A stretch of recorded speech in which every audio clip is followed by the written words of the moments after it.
A blessed Lord's Day and Festival of the Resurrection to you, my brothers and sisters in the Jamaica District, the MCCA and beyond. I am Jamihl, Levine, President of MCCA Youth.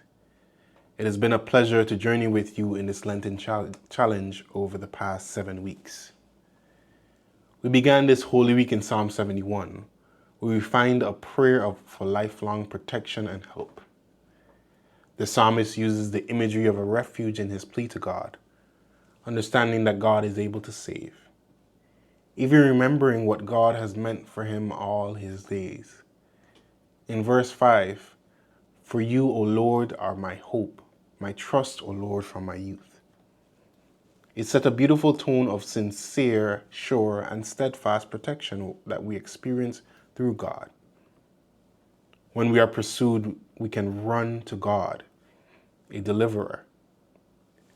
In Psalm 36, we find similar themes regarding the steadfastness of God, this time a refuge in his love.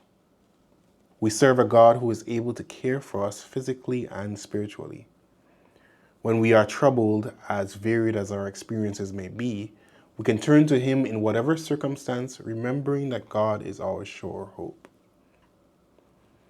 On Good Friday, we went to the book of Isaiah. The passage speaks of a servant who suffered. The injustice described in the passage is so severe. However, we are told that it is not without exaltation. This suffering servant shall make many righteous, and he shall bear their iniquities. The psalm can be read like a summary of the final moments of Jesus' earthly ministry and the results thereof. But this is not a summary, but a prophecy recorded about 700 years before the event it describes. It demonstrates that through the ages, God's plan and purpose are sure. On Tuesday, we read from 1 Corinthians chapter 11. "For I received from the Lord what I also handed on to you, that the Lord Jesus on the night when he was betrayed took a loaf of bread, and when he had given thanks, he broke it and said, 'This is my body that is for you. Do this in remembrance of me.' In the same way, he took the cup also, after supper, saying, 'This cup is the new covenant in my blood.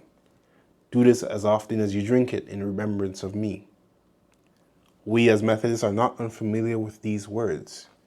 We would have heard them each time we observe the sacrament of the Lord's Supper. As a Christian church, we must be mindful of the solemnness of the sacrament. It is a time for us to remember Jesus and his sacrifice and offer our lives to God as praise and thanksgiving. Paul continues in verse 26, "For as often as you eat this bread and drink the cup, you proclaim the Lord's death until he comes." This is the good news, my brothers and sisters. Christ, through his death and resurrection, has raised us with him into new life, new hope, and a new covenant with God. What a joy it is to be loved and known. I thank you for sharing with me in this final feast day reflection.